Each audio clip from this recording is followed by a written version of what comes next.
একটা প্রশ্ন অনেকেই করছো যে ভাইয়া বোর্ড চ্যালেঞ্জের খাতা কিভাবে দেখা হয়।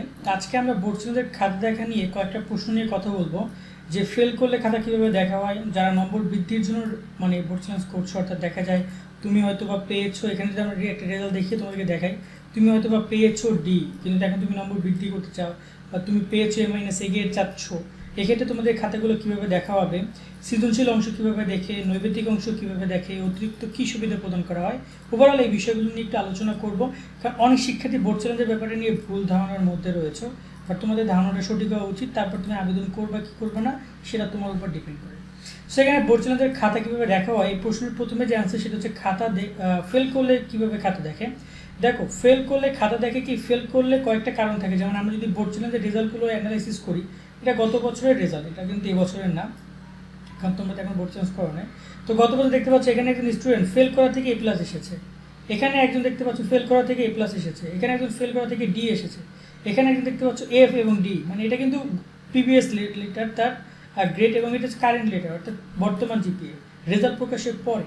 তো এই ক্ষেত্রেগুলো কি করে তারা জানো, খাতাগুলো তারা প্রথমত ভুলগুলো কোথায় হয় সেটা তারা খোঁজে। তো শুরুটা করে তারা ওএমআর থেকে, তোমাদের রোল নাম্বার, রেজিস্ট্রেশন নাম্বার, এই বিষয়গুলো তারা খুব ভালোভাবে মিলায় দেখে, তোমাদের এখানে প্রাপ্ত নম্বর এগুলো সঠিকভাবে ভোট করা হয়েছে কিনা, কোনো ঝামেলা আছে কিনা ওএমআর সম্পর্কিত কারণে। কারণ দেখো, এখানে যে স্টুডেন্টরা ফেল করেছে, এখানে যে স্টুডেন্টরা ফেল করা থেকে এ প্লাস পেয়েছে, তো এটা 100% শিওর যে ওএমআর সম্পর্কিত প্রবলেমের কারণে ও ফেল করেছে। কারণ ওর যদি খাতার মধ্যে যদি ও ফেল করতো, তাইলে হয়তোবা ফেল করা থেকে ও সর্বোচ্চ ডি পাইতো, এই যে যেটা পেয়েছে এই ফিনান্স ব্যাঙ্কিংয়ে ফেল করা থেকে ডি পাইতো, মানে হয়তো 33-32 পাইছে বা 31 পাইছে, ওকে পরবর্তীতে 33-34 দিয়া পাস করে দিছে। কিন্তু এগুলো ওএমআর সম্পর্কিত সমস্যার কারণে কিন্তু এই ঝামেলাগুলো হয়েছে। সেই সব জায়গায় যেগুলো গ্রেড পয়েন্ট বৃদ্ধি পায় অনেক হয়, এরকম কেস অনেক। তো সেক্ষেত্রে তারা প্রথমে আগে ওএমআরগুলো তোমাদের মিলাবে সব কিছু, যদি ওএমআরের প্রবলেমটা সলভ হয়ে যায় তাহলে তারা ওইখানেই সলভ করে তোমাকে পাশের হারটা বা তোমার রেজাল্টটা চেঞ্জ করে দিবে। কিন্তু কোনো কারণে যদি দেখা যায় যে তোমার ওএমআরও কোনো সমস্যা নাই, তুমি ওএমআরেও সব ঠিক আছে, নাম্বার টাম্বার সব ঠিক আছে, তখন তারা চলে যাবে কোথায়, খাতার মধ্যে। খাতার মধ্যে গিয়ে তারা সুন্দর করে দেখবে যে ওই খাতার মধ্যে শিক্ষক কোনো উত্তর দিতে ভুল করেছে কিনা। দেখা গেল যে তুমি হয়তো বা 7টা প্রশ্নের উত্তর দিয়েছো, শিক্ষক মার্ক দিয়েছে 6টা, অর্থাৎ একটা মার্ক দেয় নাই। তখন তখন তারা কী করবে, তখন তারা ওই একটা মার্ক শিক্ষকের অনুপাতিকারে দিয়ে, বা দেখা যায় অনেক সময় শিক্ষকদের কাছে খাতা সরাসরি পাঠিয়ে দেয়, শিক্ষককে সেই জায়গায় নাম্বার দিয়ে বোর্ডের কাছে আবার পাঠায়, তারপর বোর্ড মূল্যায়ন করে। মানে কি দাঁড়াচ্ছে যে তোমার দেখা যায় যে এখানে যদি আমরা দেখাই, এখানে কিন্তু আমাদের লিখতে হয় তোমাদের কতগুলো সাবজেক্টে নাম্বার দিয়েছে যে এই ঘরটাতে। তো দেখা যায় অনেক সময় শিক্ষক এই জিনিসগুলো মিস করে, তখন এই জিনিসগুলো অর্থাৎ তোমাদের নাম্বারটা একবার যোগ বিয়োগ করা হয়, যোগ বিয়োগ করে তারা দেখে, এবং কোনো জায়গায় কোনো উত্তর প্রশ্নের উত্তরে তুমি লিখেছো কিন্তু শিক্ষক নম্বর দেয় না, সেই জিনিসগুলো তারা অ্যানালাইসিস করে। তো এক্ষেত্রে তোমাদের সেখানে যদি পায় তো ভালো, আর যদি না পায় তাহলে ওরকম এর আগে নাম্বার পরিবর্তন হয় না।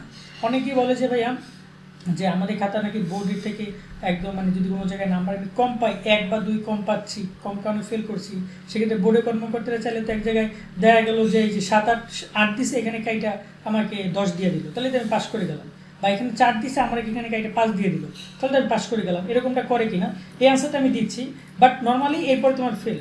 নম্বর বৃদ্ধির খাতা কীভাবে দেখা হয়, নম্বর বৃদ্ধির খাতা তোমার তো ওএমআর সম্পর্কিত কোনো সমস্যা নাই, কারণ তুমি তো অবশ্যই ওএমআর সম্পর্কিত সমস্যা থাকলে তো তুমি তার ফেল করতে না, পাস করতে না, তোমার তো অলরেডি রেজাল্ট আসছে।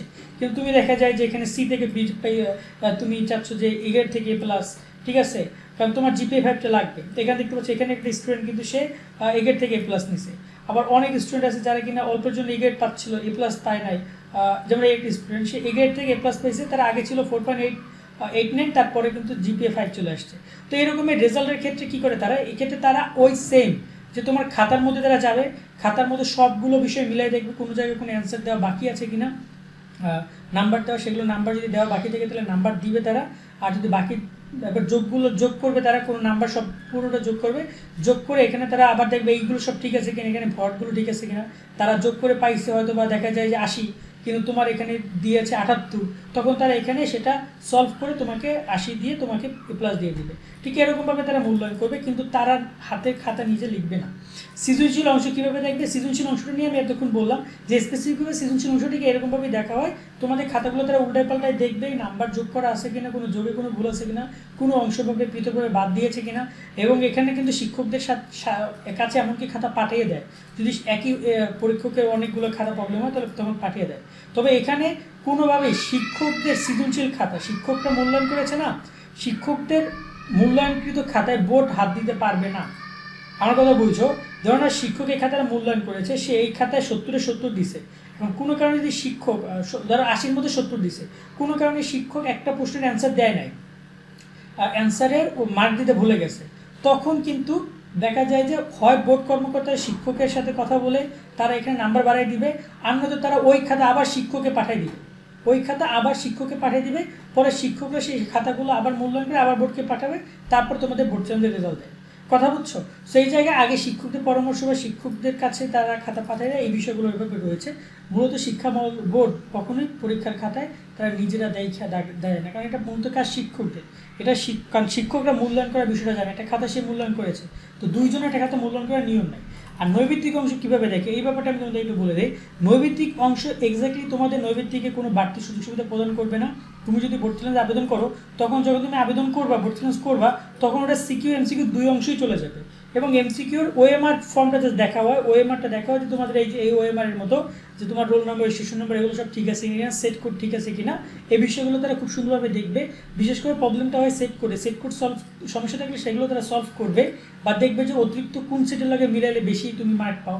অনেক সময় দেখে সেট অনেকে ভরাট করো না, তারা বোর্ড চ্যালেঞ্জ করবা, তোমার সেটটা তোমার প্রশ্নের উত্তরটা তোমার যে 30টা প্রশ্নের অ্যান্সার দিয়েছো তুমি, ওইটা পুরো 4টা বোর্ডের 4টা সেটের সাথে মিলাবে, যেটা সবচেয়ে বেশি পাবা সেটা তারা কাউন্ট করবে। এরকমের বেশ কিছু নিয়ম আছে, রুলস আছে, তো সেইগুলো সেভাবে তারা মূল্যায়ন করে তারা হচ্ছে কি তোমাদের এখানে তোমাদের রেজাল্ট প্রকাশ করবে। বাট অনেকে বলো ভাই আমি যদি আমি এমসিকিউতে পাইছি 9, আমি বোর্ড চ্যালেঞ্জ করছি, আমাকে কি 1 মার্ক বাড়ায় 10 দিবে? দেখো এটা কিন্তু বোর্ড কখনোই বলে না, বা আমরা বলতে পারবো না যে দিবে কিনা, দিতেও পারে বা নাও দিতে পারবে, এটা কোনোভাবে ওইরকমভাবে বলা যাবে না যে দিবি, এরকমভাবে বলা যাবে না। বাট এটা আমি ঠিক ওরকমভাবে জানি না, বাট না দেওয়ার সম্ভাবনাই বেশি, কারণ যদি এরকমভাবে তারা নাম্বার দেয় সেক্ষেত্রে হয় না। সেকেন্ড ব্যাপারটা হচ্ছে যে অনেকেই বলে যে ভাইয়া বোর্ড নাকি তাদের ভুল হয়েছে, যেহেতু বোর্ড চ্যালেঞ্জ করেছে তাদের রেজাল্টে ভুল হয়েছে, এক্ষেত্রে তারা অনেক সময় নিজেদের ভুল গোপন রাখতে খাতা রেজাল্ট পরিবর্তন করে না। এটা ভুল। দেখো গত বছর কিন্তু প্রায় কয়েক হাজার শিক্ষার্থীর রেজাল্ট পরিবর্তন হয়েছে। এটা শুধুমাত্র ঢাকা বোর্ডের রেজাল্ট শিট, এটা শুধুমাত্র ঢাকা বোর্ডের রেজাল্ট শিট। কত জানো? প্রায় মনে হয় 9,000 সরি 3,000 কতজন আর 3,016 জন শিক্ষার্থীর রেজাল্ট পরিবর্তন হয়েছে গত বছর। সো এটা শুধুমাত্র ঢাকা বোর্ড, এরকম সবগুলো বোর্ডেরই তো রেজাল্ট পরিবর্তন হয়েছে, তাই না? তো এই জায়গায় কোনোভাবেই এমন কিছু বোর্ড করে না, বোর্ডের যেটা সঠিক সেটা বোর্ড করবে। ভুল ত্রুটি হইতেই পারে শিক্ষকদের মাধ্যমে, তারা একটা বোর্ডের এখানে কোনো ভুল নেই, বোর্ড তো বোর্ডের কাজ করেছে, ভুল শিক্ষকের থাকতে পারে বা ভুল কম্পিউটার অপারেটর থাকতে পারে, এটা নিয়ে তারা প্রায় নেয় না।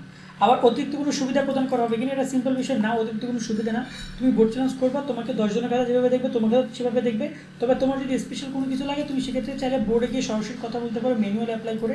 সেরকমটা সুযোগ কিছু কিছু বোর্ড রাখে, কিছু কিছু বোর্ড রাখে না, বাট বোর্ডে গিয়ে কথা বলতে পারো যদি তুমি স্পেসিফিক প্রবলেমটা জানো। দেখা যায় অনেক সময় তুমি বলো যে আমি সিকিউতে ওএমআর লিখতে ভুল করেছি, এই কারণে আমি ফেল করছি, তাহলে ম্যানুয়াল অ্যাপ্লাইতে সেই বিষয়গুলো উল্লেখ করে বলবো আমার এই খাতায় এই সমস্যাটা হতে পারে, আমাকে এই জিনিসটা আরেকবার যাচাই বাছাই করে সুযোগ দিবেন বা আপনারা দেখে নেবেন, তখন রেজাল্ট প্রকাশ হলে তোমরা এমনিই জানতে পারবা। এই হচ্ছে বিষয়গুলো। বোর্ড চ্যালেঞ্জের খাতা দেখার ক্ষেত্রে একদম খাতার মধ্যে ঢুকে কখনোই বোর্ডের কর্মকর্তারা নাম্বার বাড়াই দিবে না। অনেকের ধারণা খাতার মধ্যে নম্বর ঢুকে এখানে 1-এ 1 দিবে, 2 দিবে, ঠিক আছে, আর 2-কে 3 বানাই দিবে, 1-কে 2 বানাই দিবে, এরকমটা করে তো তারা চাইলে পাস করে দিতে পারে, কিন্তু না, এটা ভুল সম্পূর্ণ, এরকম কোনো কিছু হয় না। কেননা এরকমটা হবে কেন, মানে বোর্ডের কর্মকর্তা এমনটা করে না কখনোই, ঠিক আছে। যদি 2-একটা কেসের ক্ষেত্রে করে থাকে সেটা কখনো আমরা ওরকমভাবে প্রুফ পাই নাই, যদি কেউ বলেও থাকে। আশা করি তোমরা বুঝছো। আজকের মতো আমরা এখানে বিদায় নিচ্ছি, সকলে অনেক অনেক ভালো থাকবা, আল্লাহ হাফেজ।